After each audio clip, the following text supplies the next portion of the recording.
Hey guys, what's up? How you guys doing? Stay hydrated.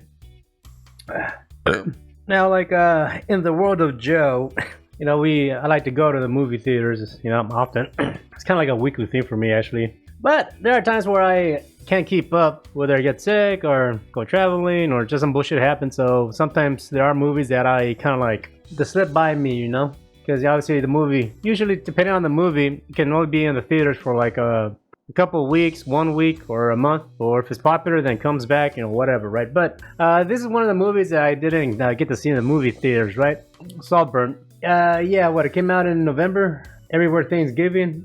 Yeah, I was in Bakersfield and a bunch of other stuff was happening around that time, so yeah, I definitely missed this. Now, the only reason why me and the girlfriend, we ended up watching this movie is because it got brought up in our friends group, that are also fans of horror movies, and they suggested this movie because it was kind of fucking weird. When it comes to movies, I don't mind movies that kind of like push my comfort levels. I don't know, it's kind of like my personal thing of mine. Like, I don't mind getting grossed out. Right now, this movie actually did a good job with that in that sense, And the cool thing about this movie is that it didn't rely too much on like gore or violence, right?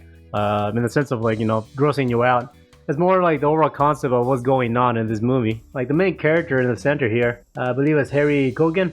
I'm not gonna spoil it for you, but what I will say is like this movie, it's very psychological, fuck your inner lobes, brain, mentality, whatever, psyche shit. Yeah, it does a good job with that, fucking with you in the brain. Now, this movie was directed by Emerald Fennell, and from my understanding, she was actually in Barbie. She was like the pregnant one, Midge, I believe, right? So, because she worked in Barbie with Margot Robbie, Margot Robbie is actually one of the producers of this movie, and gonna hide the information behind a paywall. I see. Fuck you. But anyways, yeah. Long story short, it was written and directed by a female, and she did a good job.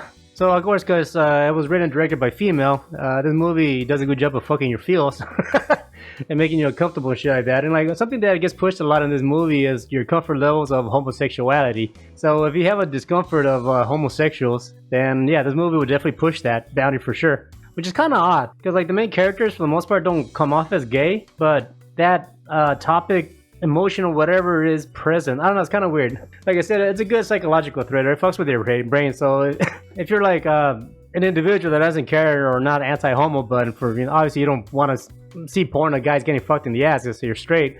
But they don't show that here. But I mean, they do show certain scenes where like there's male activity, and like kind of like it goes like, okay, stop, dude. It definitely pushes that boundary, which is kind of funny to think about because I can sit there and watch movies with like people be getting their eyes gouged out and shit like that, and you're like, fucking funny, and start laughing my ass off. But when there's like gay shit going on, you're like, okay, dude, I get it.